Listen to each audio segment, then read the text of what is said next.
매일 분석 및 조합 공유해드리는 프리킥 TV입니다. 구독과 좋아요 부탁드려요. 알투아일은 이번 대회에서 1무 2패로 부진한 출발을 보였다.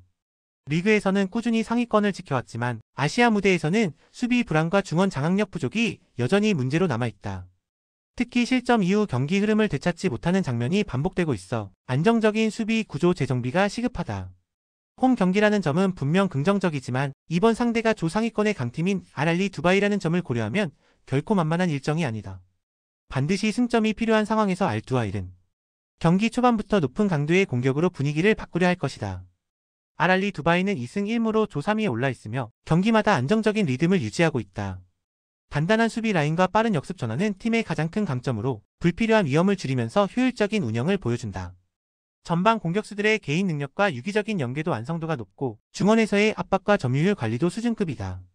원정이라는 불리함이 있지만 조직적이고 실리적인 운영을 통해 승점 확보를 노릴 가능성이 크다.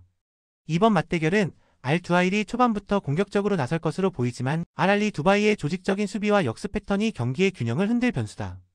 종합적으로 볼 때 집중력과 전술 완성도 면에서 앞서는 알알리 두바이가 승리에 조금 더 가까워 보인다. 트락토르는 이번 대회에서 1승 2무로 5위를 기록하며 안정적인 흐름을 유지하고 있다. 특히 최근 경기에서 5대0 대승을 거두며 공격력의 활기를 되찾았고 홈팬들의 응원 속에 그 분위기를 이어가려 한다. 아직 패배는 없지만 승리를 확실히 굳히는 결정력은 다소 부족한 편이다.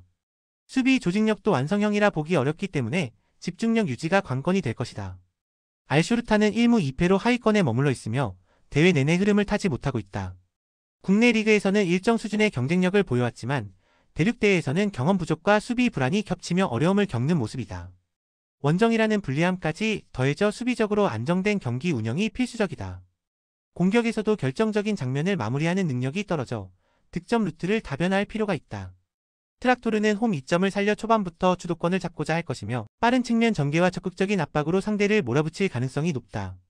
반면 알쇼르타는 수비에 무게를 두고 세트피스나 역습 한 방을 노릴 것으로 예상된다. 최근 상승세와 홈의 응집력을 감안하면 트락토르가 우세하지만 알쇼르타가 밀집 수비로 버티며 접전 양상으로 끌고 갈 여지도 있다. 트락토르의 승리 가능성이 높으나 무실점 승리는 쉽지 않을 것이다. 사수올로는 4-3-3 전형으로 빠른 전환과 세트피스 완성도를 기반으로 경기를 풀어간다. 피나몬티는 문전에서의 결정력과 공간 활용이 탁월하고 베라디는 특유의 컷인과 왼발킥으로 공격의 핵심 축을 담당한다. 볼로카는 중원에서 템포 조절과 전진 패스를 정확히 수행하며 세컨드볼 싸움에서도 강점을 보인다. 세트피스 상황에서는 베라디의 킥 중요한 무기로 작용하고 교체 자원 또한 압박 강도를 유지해 후반전까지 템포를 잃지 않는다. 반면 제노아는 4-2-3-1을 가동하지만 수비 조직력 붕괴가 심각하다. 콜롬보는 전방에서 고립되고 스탄치우와 그랜베크의 연결은 매끄럽지 않다. 중앙 수비진의 간격 조정이 제대로 이뤄지지 않아 실점 위기가 반복되며 측면 수비의 복귀 타이밍도 불안하다. 구조적 문제 탓에 단기간 내 개선이 어렵다. 이번 맞대결은 사수올로의 공격 완성도와 제노아의 수비 붕괴가 맞서는 흐름이다. 사수올로는 베라디와 피나몬티의 연계로 여러 차례 득점 기회를 만들 가능성이 크고 세트피스에서도 우위를 점할 것이다. 전술적 완성도와 체력 밸런스, 교체 깊이 모두에서 사수올로가 한 수위다. 알가라파는 이번 대회에서 1승 2패로 중위권에 머물러 있다. 연패 흐름 속에 조별리그 통과가 불투명해졌고 반전을 위한 강한 동기부여가 필요한 시점이다. 다만 공격 전개 속도와 수비 안정성 모두 완성도가 부족하며 특히 알힐라를 상대로는 최근 맞대결에서 계속 밀리는 흐름이다. 홈 이점이 있더라도 경기 내용에서 우위를 점하기는 쉽지 않다. 알힐랄은 3연승으로 조 1위를 달리며 매우 안정적인 경기력을 유지 중이다. 수비 조직력이 탄탄하고 중원 조율 능력 또한 뛰어난 원정에서도 흔들림이 거의 없다. 최근 맞대결 전적에서도 알가라파를 압도하고 있어 심리적 우위도 확실하다.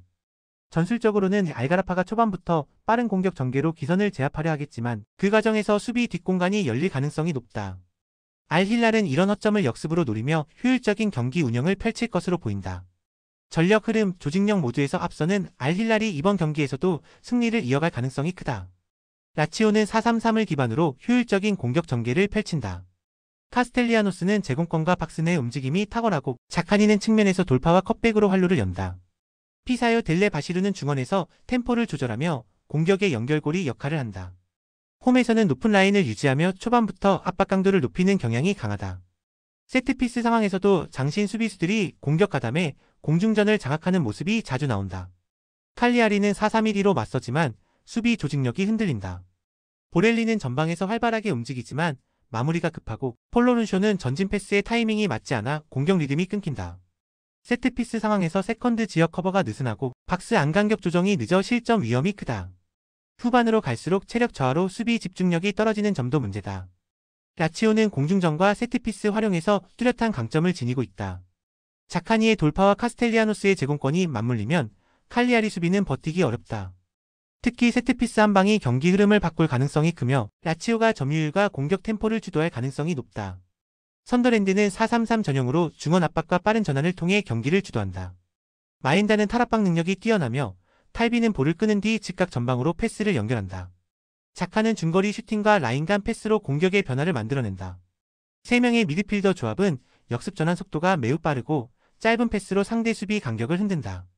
에버튼은 4-2-3-1을 사용하지만 하프라인 부근에서의 압박이 헐겁다.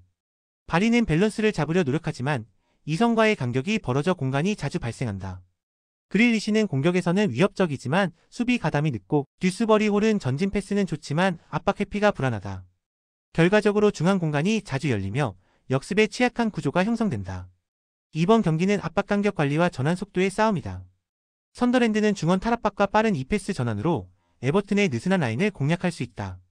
자카의 중거리 슈팅과 마엔다의 침투 움직임이 경기의 흐름을 바꿀 수 있는 요소다. 에버튼은 간격 조정 실패로 세컨드볼 싸움에서도 밀릴 가능성이 높아 선더랜드가 주도권을 쥘 가능성이 크다. 오비에도는 3-4-3을 사용하지만 중원 압박의 균형이 무너지는 경우가 많다. 좌우 미드필더 간 간격이 벌어지며 한쪽으로 쏠리는 수비 패턴이 자주 발생한다. 1-2치는 전개 과정에서 압박에 쉽게 걸리고 차이는 전환 능력은 있으나 수비 복귀가 늦다. 덴동커는 제공권에는 강하지만 커버 범위가 좁아 밸런스가 흔들린다. 결과적으로 수비 전환이 늦고 하프스페이스 공간이 자주 열리는 구조다. 오사수나는 같은 3-4-3이지만 전환의 정확도와 속도에서 한층 앞선다. 아이마르 오로즈는 방향 전환 감각이 탁월해 반대 전환으로 상대 수비를 흔드는 역할을 한다. 부디미르는 문전에서 위치 선정이 날카롭고 루벤 가르시아는 이선 침투와 연계 플레이에서 빛을 발한다. 압박 회피 과정에서도 단순하고 효율적인 패스로 실수를 최소화한다. 경기는 중원 압박의 균형과 전환 속도 차이에서 갈릴 전망이다. 오비에도의 수비 간격이 벌어지는 순간 오사수나의 반대 전환이 날카롭게 들어갈 가능성이 크다. 부디미르의 제공권과 루벤 가르시아의 침투가 맞물리면 결정적인 득점 장면이 나올 것이다. 후반으로 갈수록 체력 차이로 인해 오비에도의 수비가 흔들리며 결국 오사수나가 경기의 주도권을 잡을 가능성이 높다.